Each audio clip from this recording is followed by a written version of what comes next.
Saya merantau ke Jakarta, saya harus sukses. Siapa sih yang mandang you sebelah mata? Banyak. Gimana caranya? Banyak sekali. Mungkin yang dulu sering-sering nonton saya selalu ungkap di media TV atau siapa. Ya mungkin orangnya untuk sekarang ini banyak sekali yang respon balik ke saya. Saya diam, tapi bukan diam berarti saya kalah. Tapi saya diam untuk membuktikan suatu saat saya akan bisa. Dan dimanapun, yang penting saya bisa untuk membantu banyak masyarakat. Bukan bisa karena saya sendiri. Tapi saya bisa untuk membantu masyarakat yang lebih banyak. Percuma kita banyak uang, kita sukses, tapi orang tidak pernah merasakan. Pastinya orang-orang yang fakir miskin atau kaum duafa atau janda-janda tua. Itu kan sesuatu yang kau kasih rezeki ke dia, doanya kan tidak putus-putus. Dari situlah saya pengen mempunyai ambisi. Orang ngomong saya sukses, amin. Orang ngomong Hardi itu nggak punya apa-apa tapi udah sombong ngasih duit. Alhamdulillah. Yang tahu hanya saya. Kita akan buka ya, di mana media saya sering diliput media, tapi nggak terbuka seperti Coach Yudi nih. Saya akan buka rumah saya seperti apa dulunya dan thank you. Kalian bisa melihat sedikit lah itu rumah saya.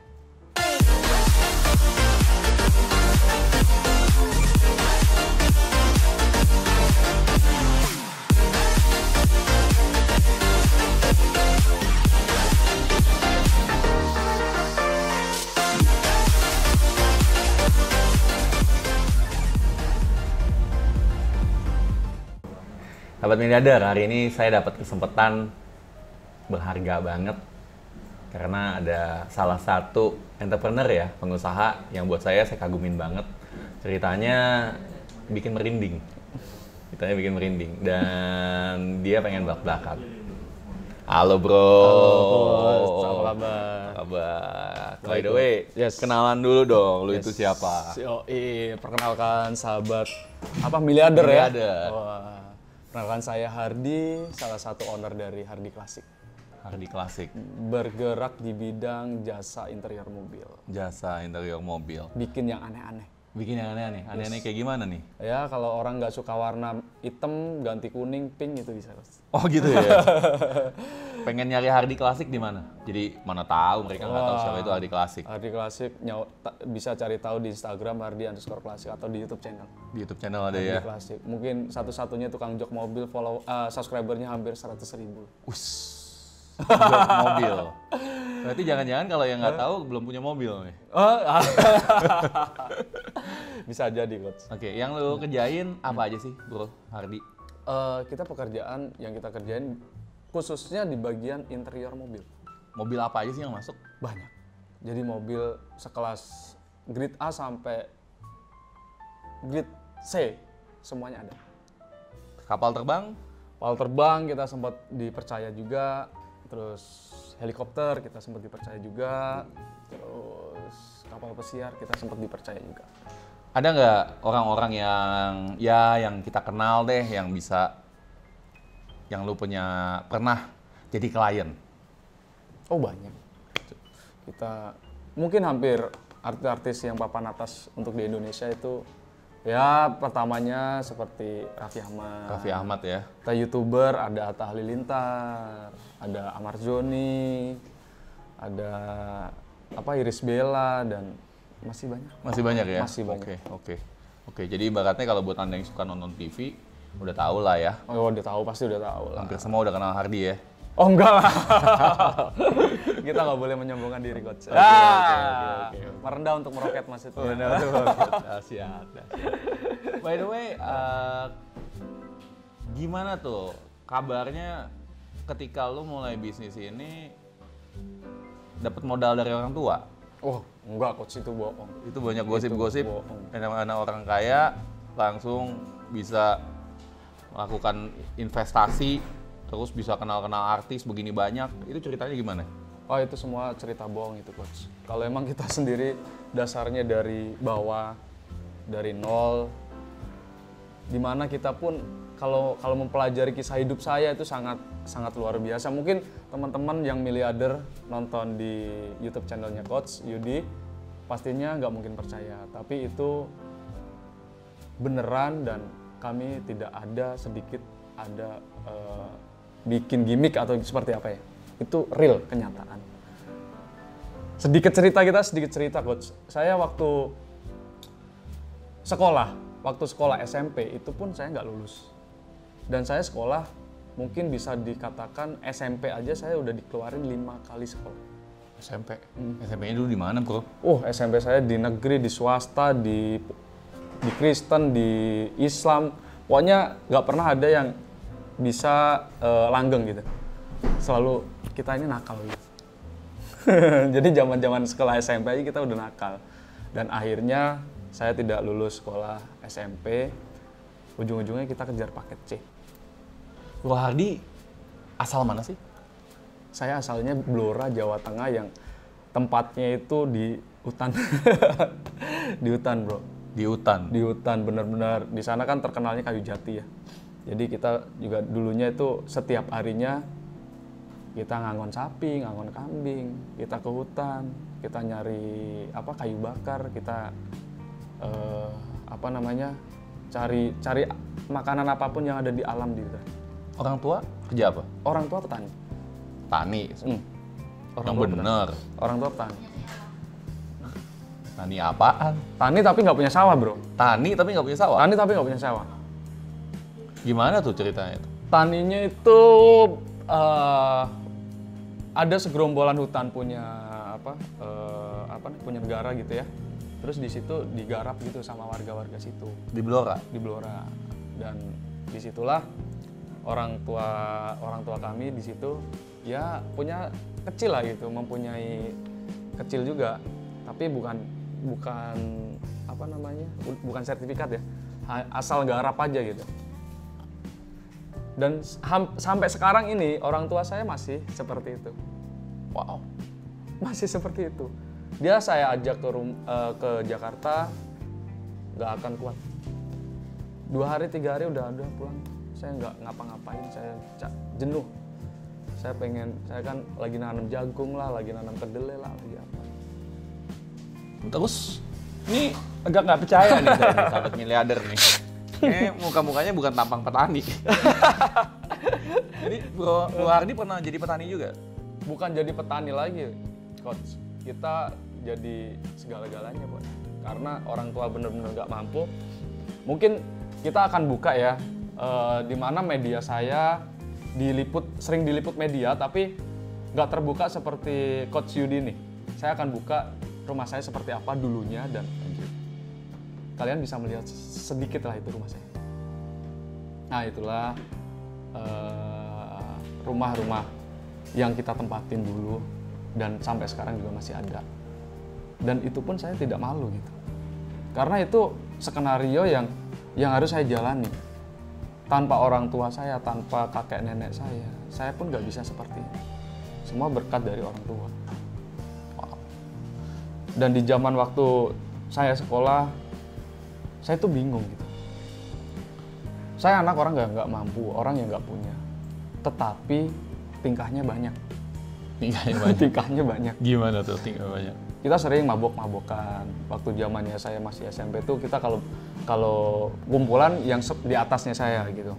Seatas saya, dan setelah berjalan itu kan di kampung itu namanya ada sering orkes dangdut. Kampung mana? Kampung mana? Di Blora. Kampung Blora.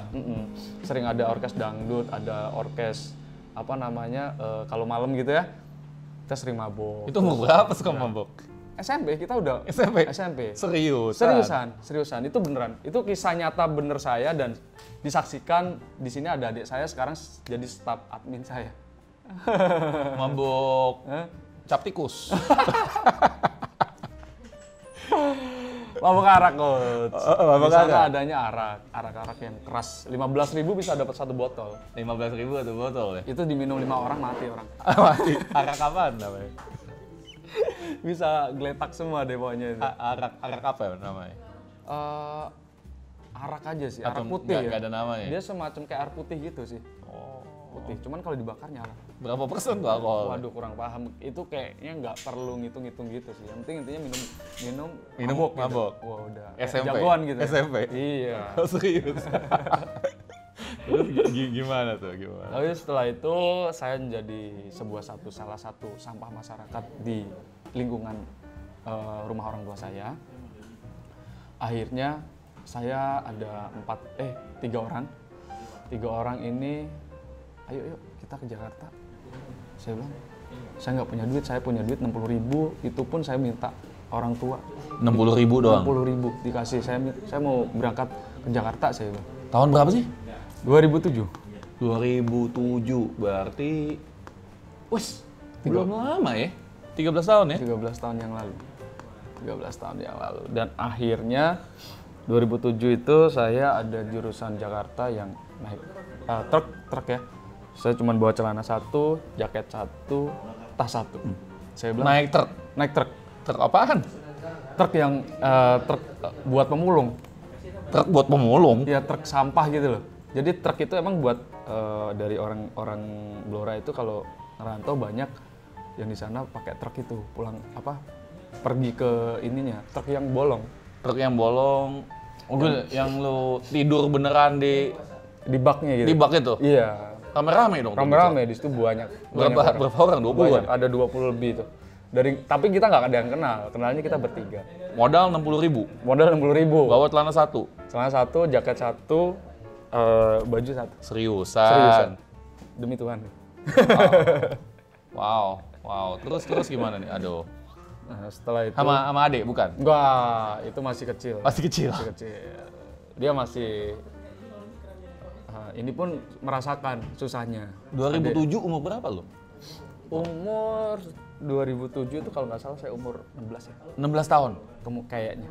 Wow. 16-17. Oke. 16-17 dan akhirnya saya hijrah ke Jakarta. Saya lihat ini coach. Kan lewat Taman Anggrek. Taman Anggrek ya? Saya kan lihat ngelongok gitu ya. Wow, Jakarta bagus banget itu. Norak banget ya pokoknya. Setelah itu norak, bener-bener norak deh. Tapi kita mempunyai rasa, ya Allah, kita bisa nggak sih nanti suatu saat itu punya mobil, punya apa? Punya mobil, mobil, caranya ya. gimana gitu loh. Kan nggak mungkin juga gitu. Karena visi misi bapak saya aja, saya dulunya disuruh kamu harus menjadi supir taksi.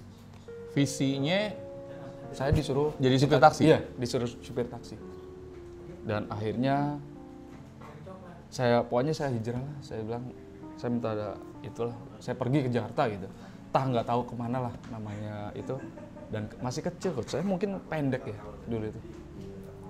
Setelah di belakang Soekarno-Hatta, itu tepatnya di daerah Menceng. Menceng. Itu kan masih sawah semua ya, masih sawah semua. Udah berhenti situ, terus kita turun. Setelah turun, gila, luar biasa coach. Itu benar-benar pembuangan kayak sampah. Di Menceng itu ya? Menceng itu.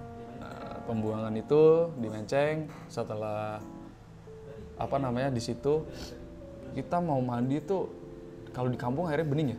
Kalau di situ airnya kuning deh, kayak lumpur coach. Kuning lumpur? Iya, kayak kuning lumpur. Karena kan di pinggir sawah gitu ya. Jadi nimba kan. Saya bingung, bilang sama teman-teman. Dan teman satu saya hilang, pergi lah. Hilang pergi? Maksudnya gimana? Meninggalkan. Karena meninggalkan. dia sudah dewasa kan, dia sudah tahu tempat sini. Dan saya masih bertahan dua orang. Ya udahlah bro, kita di sini aja. Nah, esok harinya duit 60.000 itu kan kita buat masih bisa buat makan lah. Setelah itu habis saya harus kerja kayak gimana. Lalu bisa ke Jakarta kenapa? Iseng-iseng aja atau? Enggak, karena saya udah benar-benar dilihat masyarakat itu udah nggak layak. Dilihat nggak layak? Saking bandelnya. Emang apa yang lo lakukan dilihat nggak layak bro? Pokoknya kita anak orang mampu yang benar-benar tidak mau, seenggaknya kalau orang kampung itu kan alim, sopan gitu ya. Kalau saya enggak. Saya berani, saya orangnya, bahasanya itu ugal-ugalan ya. Sama sekeliling orang kampung saya itu. Dan saya orangnya itu sering mabuk ya. Mabuk. umur segitu saya paling mungkin anak terkecil yang nakalnya bandelnya nggak ketulungan. Terus ayah ibu nggak apa-apa? Wah ya, Mau saya hijrah? nangis terus karena kamu itu anak orang nggak punya, tapi kalau dibilangin selalu susah gitu loh. Dan pas mau ke Jakarta? Dan mau ke Jakarta sebenarnya nggak boleh sih, cuma Nggak boleh. maksa aja, karena udah nggak ada pilihan hidup lagi. Dan nggak ada pilihan hidup, setelah itu benar-benar saya hijrah, saya gelandangan di Menceng itu kemudian seminggu, dan akhirnya saya mencari itu apa namanya, pakai gerobak gitu. Lu gelandangan di Menceng Iya, seminggu. Kita pakai gerobak itu setiap hari nyari beling. Nyari beling. Kan adanya apa ya? Ada botol aqua kita bawa gitu. Itu bisa dapat gerobak dari mana tuh? Kan yang kita bawain truk itu kan di situ dia pengusaha ini sampah, Oh. pengusaha rosokan. Jadi sewa waktu itu. Sewa berapa, Bu? Kalau nggak salah murah deh, 5.000 atau 10.000. 5.000 pas 10.000 sehari. Iya. Tapi kita kerja sehari full. Dapatnya 6.000 atau 8.000 atau berapa? 15.000, gila pokoknya. Kadang kalau berbicara seperti ini, mungkin sahabat entrepreneur yang miliarder nggak percaya. Itu nggak percaya. Karena di sini lagi interview aja, ini kenyataan, real kenyataan. Dan nggak semua orang itu kita melihat itu bagus di sekarang gitu. Kalau kita melihat flashback ke belakang, kehidupan saya itu bener-bener mungkin kalau ada sutradara, kalau mau bikin film itu keren. Dan akhirnya di situ saya bikin gerobak, saya cari beling sehari. Ya muter-muter gitu loh. Setiap ada sampah saya ambil. Muter-muterin kemana, Bu? Muter-muter, pokoknya kan kita nggak tahu. Saya bingung, saya mau makan apa, saya mau ini, kita nyari gitu loh. Berdua sama teman saya. Waktu udah saya penuh, dapat beling penuh, saya depan kan. Saya inget banget tuh, saya depan. Saya gotong begini, terus saya ini ngikut naik ke atas gitu. Oh, berat ya? Sampai naik? Hah? Sambil naik. Dan disitulah saya belajar tuh tentang kehidupan. Gila, kita nyari duit sepeser 2 peser susah sekali. Susah banget sekali ya? Susah sekali itu. Dan tapi terus itu berjalan terus, setiap hari kita melakukan seperti itu, hal yang sama. Dan akhirnya makin lama kita kenal temen yang orang luar. Berapa lama sih? Hampir 2 mingguan. 2 mingguan. 2 mingguan seperti itu ya. Tapi setelah di situ kita ngobrol-ngobrol semakin panjang, ada teman-teman. Habis itu bro, lo mending ikut gua malam aja perginya.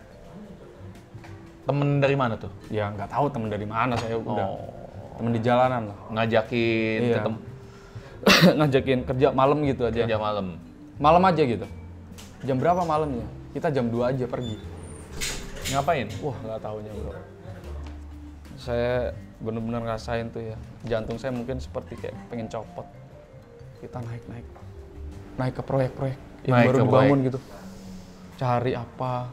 Dapat 1 galon itu udah seneng banget. Besok laku nih berapa ribu gitu. Nolong? Iya. Serius? Malam-malam jam 2 pagi? Iya, kayak gitu. Cuman kan itu masa seperti ini, kenapa saya ungkap? Itu bukan berarti kita maling itu jahat gitu loh. Tapi kita maling itu buat ngisi perut. Karena nggak ada saudara, nggak ada siapa. Ya kita menjadi pembelajaran di situlah, menilai orang gitu. Jadi, lu pas jadi pemulung tuh 2 minggu, ada temen-temen ngajakin malam-malam keliling proyek buat nyolong galon. Nyolong galon, apa aja di situ. Mungkin kalau saya bilang, ini kalau ketahuan sama tukangnya atau siapa, kita di pantai udah mati. Pasti. Itu orang tidur kita lompatin pelan-pelan. Orang tidur? Iya. Kan sistemnya kan kayak, sistemnya lagi. Orang tidur di proyek itu kan asal tidur gitu. Dan nggak ada mes gitu. Proyek bangunan? Proyek bangunan. Yang baru dibangun tuh 3 lantai, 4 lantai gitu. Kita cari, apa sih, apa. Dan selalu melakukan seperti itu, saya takut. Sekali ketahuan saya mati. Saya udah nggak bisa hidup lagi. Mati ya kalau ketahuan Mati, bener ya. pasti. Karena kan orang proyek gitu, lihat keras-keras gitu. Dan akhirnya disitulah saya berani bertanya ke semua orang, tanya. Dapatlah di proyek malah. Malah dapat kerja di proyek. Gitu ceritanya, dapat kerja di proyek. Dan di proyek itu hampir setahun saya. Setahun kerja di proyek. Jadi apaan? Jadi itu tukang aduk. Tukang ngaduk. Tukang aduk, tukang kenek lah intinya. Cuman bayaran saya dulu waktu itu 15.000 atau 20.000 lah. 15 sampai 20.000 per hari. Per hari. Wah, tapi itu udah gede banget. Udah gede Itu banget. Udah, wah, kita bisa beli rokok, bisa beli apa, bisa makan gitu kan. Udah beda gitu, kelasnya udah mulai beda gitu. Udah naik level ya. Udah naik level. Dan akhirnya ada nanya lagi ada sesuatu yang menarik gitu loh. Mau nggak kerja di jok mobil gitu. Jok mobil. Iya, disitulah di tahun 2017 sampai 18 pokoknya spers itulah ya. Saya masuklah di situ, tapi gajinya kecil. Tahun berapa ya dimintain kerja jok mobil? 2000 berapa? 2018-an kalau nggak 2017 akhir lah itu. Baru-baru ini dong ya? Iya. 2017, 2007. 2007. 2007. Oh 2007, 2017 makanya cepet banget. Iya, aduh, Oke. 2007 kalau nggak 2008. Nah, setelah itu kita cuma digaji 300 ribu tanpa dapat uang makan, tanpa dapat lemburan, tanpa dapat apapun. Tapi saya berpikir ini masa depan cerah gitu loh. Dan akhirnya saya di situ, bos saya itu dulu bawel dan galak dan disiplin Bos. dan pelit. Dan pelit. Ini kalau bosnya nonton tahu ya. Oh iya ya. Sebut nama boleh ya, Bos? Jangan dong. Jangan lah ya. Oke. Dan setelah itu 2 tahun 3 tahun Kerja di jok mobil. kerja di jok mobil, saya menguasai, tapi saya keren. Kerennya apa? Karena saya tidak hitung-hitungan dengan waktu bekerja. Terus saya mempunyai ambisi, rasa pengen bisa. Nggak hitung-hitungan sama waktu gimana ya? Wih, saya disuruh kerjaan apapun saya mau. Mau? Dan biasanya kalau bos saya pulang, saya malah kerja lagi. Karena saya pengen bisa. Jadi bos pulang lu masih kerja? Masih kerja. Bos pada pulang, anak-anak buah pada pulang. Saya Teman-teman bilang lu bego dong. bukan. Enggak? Iya, pada ngomong. Pada ngomong. Tapi kan saya pengen bisa. Dan di situ saya belajar jahit mesin. Karena kan kalau pas hari kerja begini, saya megang mesinnya nggak boleh. Ntar rusak lu denda. Oh, Takut. kerja nggak bisa ya? Nggak bisa. Tapi kalau bosnya udah pergi, semua karyawan pergi, saya di situ. Karena kan saya tinggal di situ. Karena yang jaga, kita kan ngerangkap jadi OB, ngerangkap jadi pembersih-bersih gitu kan. Sebelum kerja kita bersih-bersih dulu, ngepel dulu gitu. Dan di situ akhirnya saya setiap pada pergi semua, saya jahit. Saya nyoba jahit, saya nyoba terus. Nggak dibayar tuh? Nggak. Pokoknya saya dapat 300.000 itu per bulan. Iya. Dan akhirnya sampai hampir 2 tahun, gaji saya 1,6 juta. 2 tahun gaji 1,6 juta di Naiknya tahun. cepet. Cepet dong dari Naiknya cepet. 300.000 ya? Iya, dari 300.000. Naik cepet. Dan terakhir tuh saya mau keluar, saya mau dinaikin lagi 1,8 juta. Saya bilang nggak. 2 tahun naik dari 300.000 ke 1,6 juta. 1,6. Cepet ya? Naiknya tapi cepet ya. Cepet-cepet ya? Tiap bulan dong naik gaji waktu itu? Enggak sih. Enggak. Ya seenggaknya ada, karena kan kita bukan membuktikan dari omongan, tapi kita membuktikan dari skill kita. Jadi malam-malam tetap kerja? Tetap kerja. Terus tahu-taunya besok pekerjaan itu udah ada yang beres, tinggal nerusin yang ahli-ahlinya gitu kan, seneng. Bos kan seneng dia, merasa oh ini anak keren gitu, punya talenta gitu. Dan disitulah saya terus tekuni sampai akhirnya putus. Karena saya udah mengerti semua cara mencari, cara mengerjakan, posisi-posisi letak-letaknya itu, baut-bautnya ada di mana kita tahu. Ngerti semua? Ngerti semua. Karena kita setiap hari itu belajar dan tidak pernah namanya malas. Setiap hari? Setiap hari. Kerja berapa jam bro setiap hari? Kita jam 9 sampai malam. Malam jam? Bisa jam 10. Wah dulu mah gila. Dulu topnya tukang jok mobil yang saya ikutin. Topnya tukang jok mobil ya. Rame banget. Jadi udah pada pulang juga masih kerja ya? Masih kerja. Sampai jam 12 malam gitu bisa? Sering gitu. Sering banget. Jam 9 pagi sampai jam 12 malam itu sering? Sering banget. Sering. Seriusan sampai jam 12 Serius? malam? Lah di sini aja kayak gitu. Makanya sini udah jadi bos. Oh enggak lah. Oke, terus gimana? Dari itu apa namanya, dari saya bisa, kita mempunyai partner kan, bekas-bekas kerja itu, ya udah kita ngobrol, akhirnya bukalah satu toko kios kecil. Jadi gabung sama teman-teman? Gabung 4 orang dulu. Buka toko kios kecil, itu tahun berapa tuh? 2010. 2010. MGK itu masih gratis. MGK masih gratis ya? Mega Glodok Kemayoran? Masih gratis. Ada fotonya nggak di sono? Ada sih kayaknya. Wah, kita tunjukin di mana. Jadi di MGK ya, Mega Glodok Kemayoran. Berapa kali berapa? 3 kali 4 ya kalau nggak salah ya kiosnya itu ya. 3 kali 4. Tapi dulu waktu di zaman itu untuk membayar maintenance listrik aja, tidak sewa gedung. Makanya teman-teman kita berani patungan lah. Bayar listrik kan paling berapa gitu. Dan ada juga yang teman itu udah mempunyai mesin, jadi kita mesin nggak perlu beli satu, dompleng di situ. Dan berjalannya waktu ada bagian-bagian sendiri. Kamu bagian ini deh, marketing. Saya bagian marketing, ada bagian produksi, ada bagian masang. Nah, ntar 4 orang itu pokoknya setiap dapat satu job, duitnya bagi-bagi. Oh, satu job duitnya bagi-bagi. Dan setelah itu kita makin lama pecah tuh. Karena Pecah? kan duit kan. Pecah jadi 3 orang, pecah lagi jadi 2 orang, pecah lagi jadi satu orang. Namanya apa tuh dulu? Dulu namanya Try. Try namanya. Iya, itu singkatan dari orang semua tuh. Siapa singkatannya? Oh jangan. Katanya mau buka-buka. Enggak, Try singkatan dari apa ya? Ada bro. Ada. Janganlah itu. Ya kan ya. Janganlah. Karena itu kan tidak Gak enak, gak enak. Oke, tapi Try namanya Try. Oke. Setelah itu kita buka lagi Soulmate. Soulmate. Iya. Itu tahun berapa buka Soulmate? Kurang lebih 2012 ya. 2012 bikin Soulmate. Jadi dari 2010. 2010 Cepet bro, paling cepet loh. 2 bulan pindah, ganti orang lagi. 2 bulan ya ada yang mental satu. Terus Partner tuh. partner kita langsung dapat lagi, pindah tempat lagi. 3 orang bikinlah Soulmate. Itu agak lama. Soulmate di mana bikinnya? Di MGK juga. Tempat yang sama? Enggak, beda. Lantai 6. Lantai 5, kita lantai 6. Oh, di lantai 6. Oh, di gedung MGK-nya tuh. Lantai 6. Oke. Ya. Nah, setelah di situ Kios juga? kios juga sama. Oke. Sama. Nah, setelah itu kita kayak merasa cocok semua nih, bertiga kompak. Udah, bawa orang lah satu. Kita dari cari order tuh keliling-keliling ya Jakarta.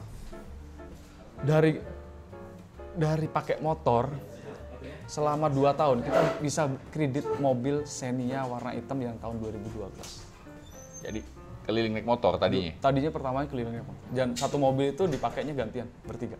Oh, jadi kredit mobil pertama Xenia nih? Iya. Tahun Xenia 2013? Iya, hitam. Oke. Nah, berjalan di situlah kita 2013 saya kan udah mulai ngerti nih, udah punya mobil dan penghasilan cukup lah 5 juta sebulan udah gede banget bro. Pas waktu 2015? 2013. 5 juta per bulan? Oke. Dari situ kita sering ke mall. Sering ke mall? Sering ke mall, banyak manajemen artis, ternyata hunting. Diiming-iming lah, udahlah kamu jadiin artis, saya sebulan jadi artis top. Waduh, itu beda lagi bro, otak. Waduh, saya bilang, ada aja nih. Setelah itu saya lakukan tuh. Jadi pernah jadi artis? Pernah. Pantesan pemulung ganteng. Oke. Jadi, hampir 2-3 tahun lah saya. Tapi tetap jalanin bisnis jadi artis juga? Tetap. Tapi artinya selewat-selewat doang. Nggak sekeren sekarang, nggak setenar sekarang. Gitu ya. bisa lewat berapa detik, 3 detik aja udah. Waduh, udah bagus. Seneng. Lewat 3 detik ditembak mati gitu. Peran apa, Bro? Peran apa biasa? Terakhir kita kita terakhir tuh setelah saya fokus di bisnis ini, saya masih main di Ganteng-Ganteng Serigala. Oh masih main? Masih. Itu kan baru 2015. 2015 ya, Ganteng-Ganteng Serigala? Iya. Oke, Sama oke, Ando, oke. Ricky Harun kan teman-temannya gitu. Dapat beberapa peran lah, dapat beberapa episode lah. Menarik. Setelah itu, Sebenarnya lu pas jadi artis, masih tetap jalani di MGK? oh masih. Masih? Karena kan jadi artis itu kan nggak setiap hari. Callingannya kan kita kadang 2 hari sekali, 3 hari sekali, nggak setiap hari. Karena kan bukan peran yang dipentingkan, peran-peran tambahan selewatan doang kan. Itu bener-bener hoki ya, kalau artis ya? Enggak juga sih. Ngejar? Casting terus tiap hari. Casting terus? Casting terus. Malam ada casting. Enggak, ntar siang ada casting dulu baru ke bengkel gitu loh. Jadi kita rutinitas itu kayak kita mengejar mimpi yang sesuatu yang tadinya tidak mungkin, pengen menjadi mungkin gitu. Dan kalau bayangan artis kan kita nggak mempunyai ambisi ke situ. Dan akhirnya ada kesempatan seperti itu, tapi kita jalani terus. Terus. Akhirnya kan kita udah ada duit lumayan lah ya. Zaman dulu 5 jutaan itu kan kantong kita udah keren lah gitu. Jadi sambil casting, sambil usaha gitu. Nah setelah itu ngobrol lah sama salah satu orang. Kamu fokus di entertain apa fokus di bisnis? Kamu tinggal pilih. Ini Tahun 2015 nih? ya dunia kamu nih gitu loh. Kalau 2015 ini saya kalau terus di sini, saya berpikir saya pasti akan hilang di dunia bisnis ini. Di dunia artis ini saya pasti akan hilang. Kalau Saya fokus di sini. di bisnis? Enggak, kalau saya fokus di dunia entertain, Oh, entertain. otomatis bisa melambung, hilangnya juga cepat. Oke. Tapi kalau saya di bisnis, fokus di bisnis, mungkin saya fokusin dari nol akan bertumbuh. Dan akhirnya saya memilih di bisnis. Entertain semua saya stop. Stop. Satupun manajemen apapun yang nyariin saya bilang, oh udah nggak mau lagi. 2015 kelar? Kelar. Tuntas. Terakhir Ganteng-Ganteng Serigala? Terakhir Ganteng-Ganteng Serigala. Udah, GGS tuh. Nah, setelah itu, ya udah kita fokus di sini. Saya ngebangun YouTube aja baru di tahun 2018 kok. 2018 baru bangun YouTube? Nah, dulu gimana caranya ini tahun 2015 sono sepak sini udah segala-galanya itu kita gimana caranya bengkel harus maju mempunyai ambisi. Dan saya mempunyai tekad, terjadilah yang tadinya saya tidak mengenal artis-artis papan atas dan orang-orang hebat. Sekarang ini saya bisa tercapai yang saya bisa nemu orang-orang hebat. Gitu. Wow. 2015 stop jadi artis, kemudian bikin ini nih, bisnis yang ini, yes. Sendirian? Yes. Sendirian. Jadi benar-benar udah pecah kongsi ya, udah nggak di MGK ya? Pecah semua. Masih di baru enggak, itu udah pecah baru kita hijrah ke Bekasi. Baru dimodalin atau enggak? semuanya tanpa adem. Dulu sempat modal saya minta orang tua itu sapi, ada satu sapi saya suruh jual. Satu Tapi sapi? tahun berapa itu? Tahun kurangan lah, 2012-an itu. Tahun 2012 minta orang tua kasih modal sapi. Iya. Cuman kita udah berjalan, maksudnya kita mau beli material nggak kuat. Mau nggak mau kan kita harus nyari duit kemana gitu. Bener. Nah terus bisa sampai gede seperti sekarang dan bahkan tadi ditunjukin setiap jam dapat order. Asik. Itu gimana tuh? Gimana apa yang Gimana cara? Oh gitu. Gimana caranya? Pasti banyak yang penasaran kan? Gimana caranya? Kalau kita dari emang komitmen ya, dari segi kita memberikan sesuatu yang orang itu bisa trust ke kita. Jadi banyak sekali orang yang sekarang nggak kenal tapi dia berani transfer. Nah gimana caranya itu ya kalian bisa melihat sendiri di YouTube channelnya Hardi Classic. Itu cara saya menyampaikan dan saya cara berdagang untuk mempromosikan. Untuk saat ini saya promosi tidak ada anggaran. Nggak ada anggaran? Nggak ada anggaran. Tapi kalau di tahun 2015 sampai 2017-18 semua menggunakan anggaran. Duit semua yang berbicara. Di sosial media? Di sosial media. Tapi stop 2018 saya tanpa mengeluarkan duit. Wow. Tanpa mengeluarkan duit. Justru malah dapat duit kok. Bisa banget sih. Keren banget, keren banget. Tapi ya kita gini, kalau dari tim-tim kami sendiri mempunyai sesuatu yang penyampaian ya, penyampaian ke konsumen. Konsumen itu gimana caranya mengerti.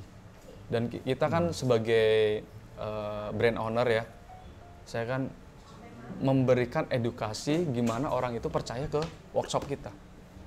Dan salah satunya kalau sekiranya kita orang itu DP, dikira bengkel kita bohong, saya nggak mungkin tuh mempertahankan demi duit 1 juta atau 2 juta dia booking, tapi nama saya cacat, kan nggak mau. Karena dimanapun kalau dokumentasi saya bisa dilihat itu mau sampai orang-orang yang terpopuler di Indonesia itu ada semua. Iya, bahkan saya juga bingung bisa ada Rolls Royce di mana? Di Bekasi. Bekasi gitu ya. Besok. Bisa nyampe. Nah, sebelum Anda lupa, ingat subscribe dulu Yes. di channel ini dan juga di channel Hardi Classic Coach. Hardi Klasik. Oke. Nah, yang bikin penasaran nih, Bro. You kan dulu bandel banget. Yes. Bahkan dianggap sampah masyarakat. Yes. Apa yang bikin you insaf Yang bikin insaf. dan pengen maju? Oke. Karena kita melihat, saya mau membuktikan. Dulunya saya dibuat orang-orang itu dipandang sebelah mata. Saya merantau ke Jakarta, saya harus sukses. Siapa sih yang mandang you sebelah mata? Dan Banyak. Gimana caranya? Banyak sekali. Mungkin yang dulu sering-sering nonton saya selalu ungkap di media TV atau siapa, ya mungkin orangnya untuk sekarang ini banyak sekali yang respon balik ke saya. Saya diam, tapi bukan diam berarti saya kalah, tapi saya diam untuk membuktikan suatu saat saya akan bisa. Dan dimanapun, yang penting saya bisa untuk membantu banyak masyarakat. Bukan bisa karena saya sendiri, tapi saya bisa untuk membantu masyarakat yang lebih banyak. Percuma kita banyak uang, kita sukses, tapi orang tidak pernah merasakan. Pastinya orang-orang yang fakir miskin atau kaum duafa atau janda-janda tua, itu kan sesuatu yang kau kasih rezeki ke dia, doanya kan tidak putus-putus. Dari situlah saya pengen mempunyai ambisi. Orang ngomong saya sukses, amin. Orang ngomong Hardi itu nggak punya apa-apa tapi udah sombong ngasih duit, alhamdulillah. Yang tahu hanya saya. Dan orang-orang itu yang tadinya melihat sebelah mata, sekarang berbalik.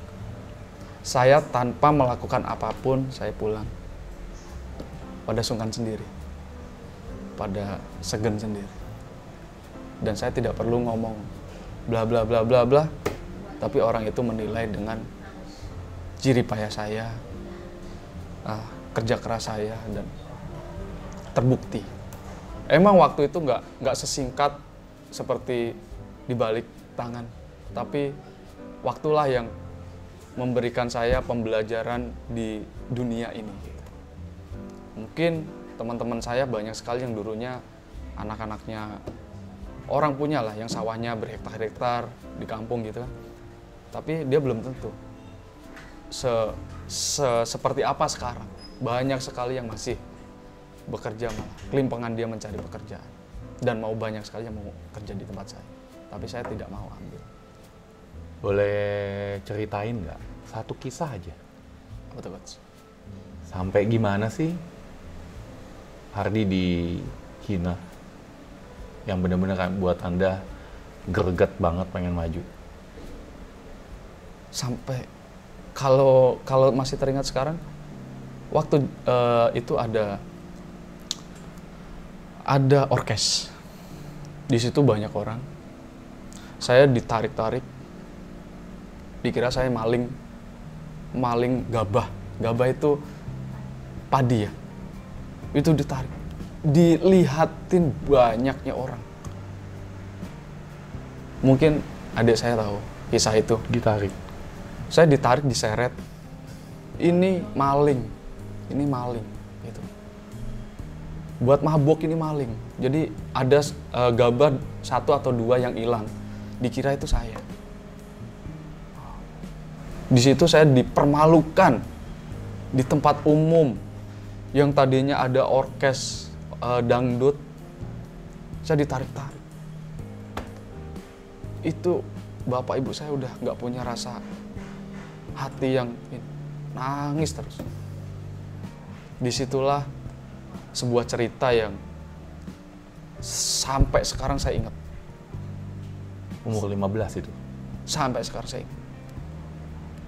Ditarik ya. Ditarik, dilarak-larak, diumumin. Gimana kalau rasanya kita diumumin seperti dituduh maling gitu.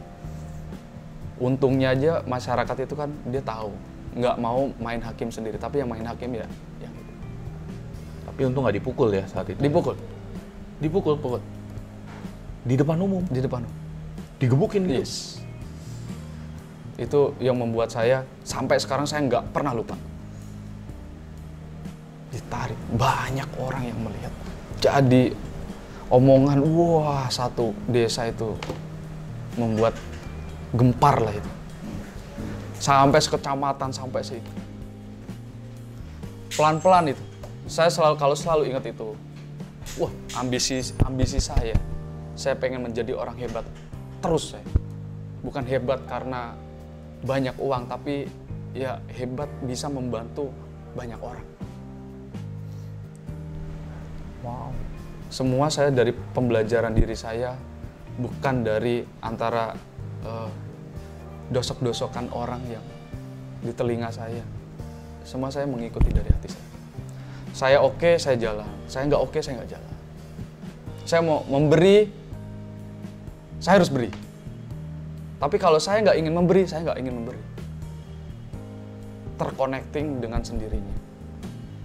Dan itu yang buat Bro Hardy ke Jakarta. Salah satunya di situ. Karena saya udah malu di rumah. Sudah nggak ada harapan lagi. Saya di rumah ngapain? Dan saya tuh orangnya tipikalnya, walaupun saya nakal, tapi saya bekerja keras. Dari zamannya saya sekolah nggak pernah masuk, tapi saya kerja proyek. Setelah kerja, saya pulang sore jam 4. Saya ngambil rumput. Kalau nggak percaya, coach, ini tangan saya bacokan, hampir ratusan bacokan. Oh. Ya. Ini setiap hari hampir kebacok loh, coach. Pakai apa? Sabit. Wow. Ini bukan direkayasa ya. Beneran ya? Bener. Kerja keras, tangan saya kapalan semua dari SMP, kapal semua. Karena nyabit rumput. Nyabit rumput. Sekolah saya sering bolos karena saya ingin membantu orang tua saya. Kenapa setiap sekolahan pasti saya dikeluarin. Dan saya tidak peduli itu siapa. Jadi semuanya yang saya lakukan dari kisah saya, itu menurut saya itulah kehidupan, arti kehidupan. Hidup itu nggak ada yang segampang yang kita pikirkan. Itu buah manis, kita tinggal petik nggak bisa. Dan coach kalau tahu bener-bener apa dulunya gitu ya, saya makan telur aja saya bisa 4. Bapak saya, ibu saya sama adik saya ini. 1 telur bisa 4 orang, dipotong jadi 4. 1 telur dipotong jadi 4. Makanya kadang yang seperti itu kan kita nggak pernah bisa melupakan, coach. Mungkin orang banyak sekali sekarang ke tempat saya. Saya, Mas, itu berita itu apa sih? Itu real kenyataan. Saya nggak bikin ngada-ngada gitu. Ya yang penting kita selalu semangat lah, coach. Kita selalu pengen sukses. Luar biasa banget. Dan yang buat setelah itu kan you pindah ke Jakarta ya? Ya, betul. Dan di Jakarta itu Bahkan sempat jadi pemulung, bukan hanya pemulung, jadi maling juga. Jadi maling juga. Yang masih bisa bikin tetap semangat untuk maju itu apa sih? Karena orang tua saya nggak mampu, Coach. Saya mau sampai kapan? Saya mau ngandelin orang tua saya. Saya nggak bisa apa. Saya pulang kampung pun, saya tetap bekerja mau mencari sesuatu juga.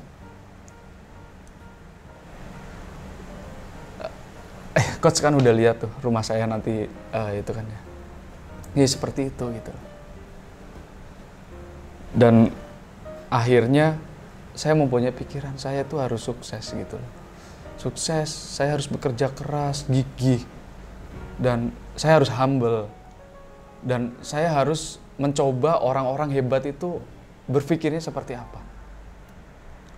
Semua tanpa ada pembelajaran, semuanya itu pembelajaran, bukan berarti guru ya, pembelajarannya semuanya otodidak karena saya orangnya berani bertanya, Pak kok bisa sukses itu apa sih resepnya gitu. Orang berpikir banyak sekali Hardi itu bukan orang kampung, anak orang kaya, nggak percaya. Makanya nanti semoga aja di YouTube channelnya Coach ini bisa banyak yang lihat. Nanti mungkin saya setelah lebaran pulang itu kita mau bikin film pendek ceritanya gitu. Saya garap beneran itu.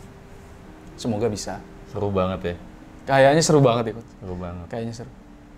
Seru banget.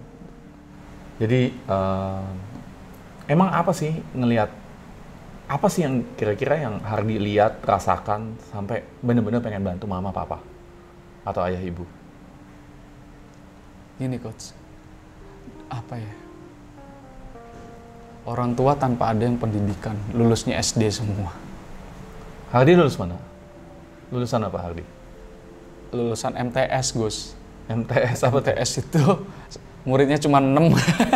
Itu pun ya itu nggak lulus saya. Ngulang lagi tapi saya bilang udahlah ijazah aja lah. Kayak gitu. MTS mungkin SD ya atau SMP? SMP. SMP ya. SMP. Tapi muridnya 6 dan itu pun nggak ada bangku dulu. Nggak ada bangku. Serius. Seriusan nggak ada bangku. Disitulah saya bisa mendapatkan ijazah SMP. Jadi kayak kejar paket gitu loh jatuhnya. Sekolahnya semau-maunya kita. Karena saya pikir, makanya sekarang saya berpikir, mungkin orang berpendidikan itu penting. Tapi lebih penting jika kita belajar dari kecil. Biasanya banyak yang dia mempunyai pemikiran yang sangat tinggi, tapi dia melakukan itu tidak sesuai. Jadi kalau sekarang banyak teman-teman, saya ngobrol sering di luaran saya, anak kau itu sekolahkan biar mendapatkan apa? Gitu. Pertamanya saya tertarik kata-kata itu. Saya sekolahin dong S1, S2 biar dapat kerjaan yang bagus gitu kan. Kalau yang pemikirannya pembisnis teman saya ini, kamu salah. Gimana caranya kalau anak kamu itu lulus SMA langsung kamu ajarin bisnis? Nggak perlu S1, S2 memakan waktu. Tapi kalau S2 dia sudah S1 dia akan pemikiran bapaknya pasti seperti ini.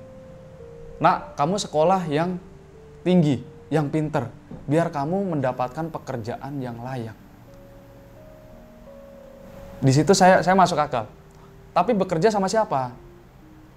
Sama perusahaan. Tapi kalau yang pembisnis ini teman saya, anak saya nggak saya sekolahin, minimal SMA, habis itu saya kerja. Saya bikinin usaha sendiri, biar dia berpikir sendiri. Kamu milih mana, Di? Saya milih ini, SMA. Nggak perlu panjang-panjang, tapi dari nol kita langsung los di lapangan. Biar Cemplungin dia ya, cemplungin. S1, ya itu benar. S1 mendapatkan pekerjaan yang layak di perusahaan orang, bukan di usaha diri sendiri. Banyak orang yang terkadang kalau saya lihat sekarang kan lebih mentingin diri sendiri dibandingin orang tua. Oke, Coach. Nah ini yang saya penasaran, apa sih yang bikin Hardi bener-bener pengen bantu orang tua? Karena saya juga seorang bapak. Gini, Saya mungkin saya minta maaf. Dulu-dulu saya sering bentak, sering apa, dan akhirnya saya bisa hijrah ke Jakarta, bisa merantau. Itu seenggak-enggaknya saya baru merasakan rasa sayang saya sama orang tua. Dan disitulah saya timbul sayang sama orang tua saya. Disitulah menurut saya surga itu yang Tuhan kelihatan itu adalah ibu saya. Tuhan yang kelihatan benar-benar nyata itu adalah ibu saya. Karena saya dimana saya berpikir orang tua itu harus kita sayang. Orang tua itu harus kita kasih. Dan semenjak saya merantau ke Jakarta, saya bentak ibu saya nggak berani. Apapun yang saya lakukan, saya konfirmasi ke ibu saya. Saya minta doa restunya ibu. Mak, saya mau melakukan seperti ini. Tapi kalau ibu saya ngizinin, saya berani. Jadi menurut saya doa ibu itu sangat penting dan sangat luar biasa. Ibu saya nggak minta duit, saya transfer diam-diam. Tahu-taunya saya bilang, mak itu saya transfer ya, buat di apalah terserah. Ibu mendoakan saya, selalu mendoakan. Tidak ada hentinya mendoakan saya. Dan alhamdulillahnya yang tadinya saya dipandang, saya bisa mendobrak ibu saya umrohin dulu. Jadi ibu udah umroh ya? Sekarang? Sudah umroh, ibu bapak udah umroh. Dan akhirnya banyak orang yang ingin ngikut umroh. Jadi sesuatu kita orang tua ini mau dikasih apapun, itu menurut saya ya dia seneng-seneng aja. Tapi kalau udah dikasih ibadah seperti itu yang tidak ternilai. Mungkin anak satu-satunya yang berbakti kepada orang tua. Sampai saya menikah pun, saya tidak minta sepeser pun duit dari orang tua. Yang penting saya minta doa restu aja, udah cukup. Tapi apa sih yang bedain? Jadi kalau dulu bentak ibu itu sering? Dulu sering banget. Kita makan pagi aja nggak ada makanan. Dibanting-banting apa semuanya dibanting, cetar. Dan saya pernah ibu masak, saya cepetan gitu kan, kita pantatin gitu. Cuman diginiin dong, tik pakai itu apa namanya, yang buat sayur itu ya, bocor sini, pecah masih ada sini. Digituin? Iya. Pecah di kepala? Karena kita udah bener-bener orang kalau di kampung itu berpikir itu tidak bisa sejernih kalau kita sudah ditinggalin ibu. Tidak serumah itu. Jadi sampai sekarang pun sampai saya udah beristri, pasti seminggu 3 kali 4 kali pasti saya video call. Gimana, sehat? Mak sehat gitu. Tapi perubahannya itu dari mana? Perubahan apa nih, Coach? Biasa kan orang ya udah kurang ajar gitu sama orang tua ya. Itu sadarnya kejadian apa sih yang bikin sadar? Sadarnya itu kita benar-benar ini. Kita sudah pergi dari kampung halaman, hijrah ke kampung orang, dan kita tidak mempunyai siapa-siapa lagi. Jadi pas lagi bener-bener sendirian, pas jadi pemulung itu? Iya, kita selalu ingat ibu. Jadi apapun yang dilakukan ibu itu pastinya untuk kebaikan kita.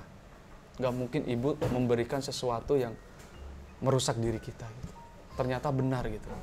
Saya disuruh sholat setiap subuh, terus disuruh bangun pagi, disuruh olahraga, ngambil air gitu kan. Apapun kata-kata beliau ucapin, itu selalu ingat. Dan kadang kita nangis sendiri, sedih sendiri. Kata-kata apa yang biasa ibu ucapin? Dia selalu ngomong, dimanapun kamu tempatnya, yang penting kamu jujur, kamu sabar, kamu kerja apapun kamu sabar, jujur, ikhlas, itu aja kuncinya. Jujur, ikhlas. Jujur, ikhlas, sabar. Jujur, ikhlas, sabar. Itu.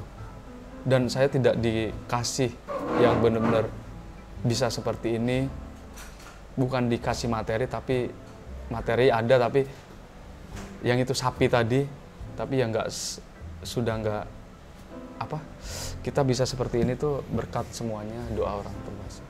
Berkat doa orang tua ya. Berkat doa orang tua. Dan pertama kita berkat doa orang tua, kedua kita banyakin membantu sama orang-orang yang membutuhkan, dan ketiga kita memberikan sesuatu sedikit rezeki kita untuk anak-anak yatim piatu atau kaum duafa gitu. Dan menurut saya itu lebih kesannya itu hidup itu berarti. Wah, ini luar biasa banget nih. Ketika dalam keadaan susah banget, apa sih yang bisa membuat Hardy tetap mau maju gitu, tapi nggak nyerah? Karena ya itu, saya mau minta sama siapa lagi? Kita mau nggak mau harus maju. Dan harus, saya tidak mimpi coach bisa mempunyai mobil tuh, tidak pernah mimpi sama sekali. Saya dilahirkan, ya seperti itu tadi. Boro-boro kita mimpi bisa punya mobil. Orang tua kita aja nyuruhnya, kamu nanti kamu jadi supir taksi ya Le, biar kamu dapat kerjaan terus, nggak habis-habis kalau di Jakarta. Itu kan sesuatu orang tua yang otaknya tidak berkembang. Kalau kita berpikir begitu, kalau sekarang kita melihat, berarti dia berpikir tuh supir taksi itu enak gitu loh. Tapi kan karena skenario Tuhan kita nggak tahu, ya kita tapi menjalani sesuatu ya dengan sepenuh hati, ikhlas, sama siapapun kita ramah dan tidak mempunyai musuh di mana-mana kan. Jalan itu terbuka menurut saya. Dari apa yang kita lakukan, apa yang kita berikan, ya semuanya pasti akan terjadi gitu. Apa yang kita tanam ya nanti pasti akan yang kita unduh kan gitu. Nah, apa sih yang bikin Hardy bisa tetap, maksudnya ini kan banyak banget nih ya tantangannya ya, tapi bisa tetap punya kepercayaan diri untuk terus maju? Itu kan nggak gampang tuh. Iya, betul. Itu nggak gampang banget tuh. Betul, Coach. Orang mau maju, apalagi kayak usaha kita gini, Coach ya. Butuh, perfect, butuh bagus kan gitu. Dikasih, saya kenapa berani maju gitu ya, Coach, maksudnya ya. Dan lu percaya gitu. Percaya gitu. Karena saya berpikir, udah berjalannya waktu, apa sih yang nggak bisa di dunia ini? Selagi kita mau usaha dan berusaha dan selalu berusaha berdoa. Berdoa. Kita usaha kita cuma usaha tanpa ada berdoa, kita juga repot. Tapi saya punya prinsip, apa sih yang nggak bisa di dunia ini? Semuanya bisa. Tinggal kita mau capek apa enggak. Tinggal kita mau berkorban apa enggak. Tinggal kita mau berpikir apa enggak. Kalau kita nggak mau berpikir dan saya nggak mau menjalani itu, mungkin saya masih di zona nyaman, menjadi gelandangan, pemulung. Mungkin, tapi orang kita pengen menjadi yang lebih baik lagi, menjadi maju lagi. Ya kita nggak ada salahnya. Kita punya mulut, kita punya tangan, punya kaki. Semua digunakan yang harus dikala baik, harus kita bikin di jalan yang baik kan gitu. Kita punya telinga buat mendengar. Apa sih bedanya orang itu sama orang ini? Cuman beda nominal, Coach. Beda kantong ya. Bisa pede gitu loh. Pede? Kan banyak banget orang bahkan yang bilang, aduh Coach saya ini cuman di kampung, nggak bisa maju. Itu banyak banget saya dengar orang bicara gitu. Nah itu salah sih. dia menunggu umur. Kalau saya kan dihitung-hitung saya umur 18 tahun udah mulai 19 tahun saya udah mulai terbang-terbang. Terbang-terbang dalam arti udah mulai guling sono guling sini udah. Pokoknya intinya waktu zaman dulu ya masuk telinga kanan kalau diomelin orang ya, telinga kanan kiri keluar aja. Kalau kita tampung beban coach. Beban ya? Beban. Bisa-bisa mati muda coach. Jangan sampai dong ganteng-ganteng mati muda. Sayang dong ya. Sayang. Aduh. Jadi kalau ada nggak pesan Hardy untuk mungkin ya orang-orang di kampung atau yang pengen usaha atau mungkin juga yang nggak ada kesempatan untuk sekolah tapi pengen usaha, kira-kira apa tuh pesannya? Kalau menurut saya pribadi coach, apapun keahlian kamu, kalau bisa kamu tekuni. Jangan berpaling ke yang lain-lain. Jangan berpaling ke yang lain. Yes. Jadi kalau dia bisanya bertani gimana? Tekunilah. Bertani kan tekunilah bertani yang secara global, secara bagus kan. Tapi kalau dia sekarang pengen bertani, besok pengen menjadi pekerja di Indomaret, terus besok pengen kuli bangunan, besok lagi 3 bulan lagi pengen jadi tukang ojek. Menurut saya hal yang gonta-ganti ini tidak akan mendapatkan buah yang bagus, hasil yang bagus. Tapi kalau kita tekuni sesuatu apapun yang keahlian kita punya, kita tekuni, tinggal kita kembangin pelan-pelan. Dan berkembang itu nanti gurunya kita Coach Yudi. Thank you. Tapi ya itu benar. Kalau menurut saya, pesan saya, apapun yang kalian lakukan dari hobi kalian, itulah kamu harus mempunyai rasa memiliki dan gimana caranya bisa mengembangkan. Harus kita jalani seperti itu. Nah kalau buat orang di daerah yang pengen hidup merantau dan mungkin dalam keadaan yang sama seperti Hardy dulu, pesannya apa tuh? Pesan saya, jalani dulu. Nanti akan mendapatkan jalan yang terbaik kalau niat kamu baik. Kalau niatnya baik. Kalau niatnya jelek, ya pasti jelek. Ada pepatah dari anak buah saya. Dari anak buah? Ya, dari anak buah saya. Sampai saya sekarang ingat terus. Hanya burung sejenis yang bisa terbang bersamanya. Apa tuh coach? Artinya?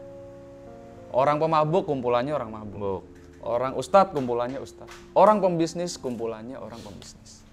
Menurut saya itu pepatah yang pas, sangat diartikan bisa.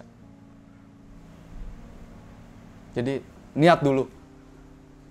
Merantau, jangan melihat sesuatu itu instan. Mungkin semua orang melihat saya udah enak. Tapi ya perjalanannya kamu harus tahu dulu. Hidup di dunia ini cuma gantian. Gantian. Merasakan gak sih coach?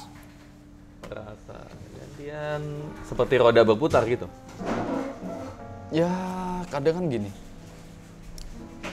Yang tadinya saya nggak punya mobil jadi punya mobil. Yang tadinya saya nggak punya sesuatu barang jadi punya. Tapi coach mungkin dulunya punya sepatu mahal. Tapi sekarang orang lain juga bisa beli itu. Bisa. Terus coach punya rumah mewah. Tapi sekarang coach nggak punya, terus punya orang lain. Bisa. Bisa juga kan? Bisa. Semua kan hanya gantian memiliki aja sesaat. Nggak tahu sampai kapan ya, pasti ada Kita nggak waktunya tahu. ya. Kita nggak tahu sampai kapan. Kita diberikan sesuatu, kita tinggal menjalani yang benar seperti apa. Kalau kita dikasih, sekiranya nih dikasih, mungkin dikasih mobil coach pakai Porsche. Sebulan kita udah nggak punya penghasilan, kemungkinan dijual tuh. Ganti ke pemilik orang lain. Jadi putar-putar keliling. Sama aja kayak yang coach bilang, roda berputar. Itu dari pengamatan saya sih, tapi kan kita nggak tahu dari coachnya sendiri. setuju apa enggak kan kita. Bintangnya elu di sini. Bintang film banyak coach. Bintang film. Kalau kita kan, iya, iya. saya kan belum mampu waktu itu. Waktu itu bener 50.000 duit di kantong. Iya, Tapi di bank ada nggak? nggak ada. Boro-boro punya bank coach. Kasih 10.000. Kasih 10.000. Seriusan? Serius kok. Itu sesuatu yang kita ulang-ulang terus gitu loh. Hampir setiap hari kita. Kalau kita mempunyai belajar ikhlas, segala sesuatu yang apa kita jalani ya, udah kita ikhlas aja. Nggak taunya itu jauh lebih berkembangnya lebih pesat dibandingkan kita berhitung-hitung sama apa yang kita berikan ke orang itu. Dan di situ saya pun sebetulnya ini korban dari itu. Dibacok?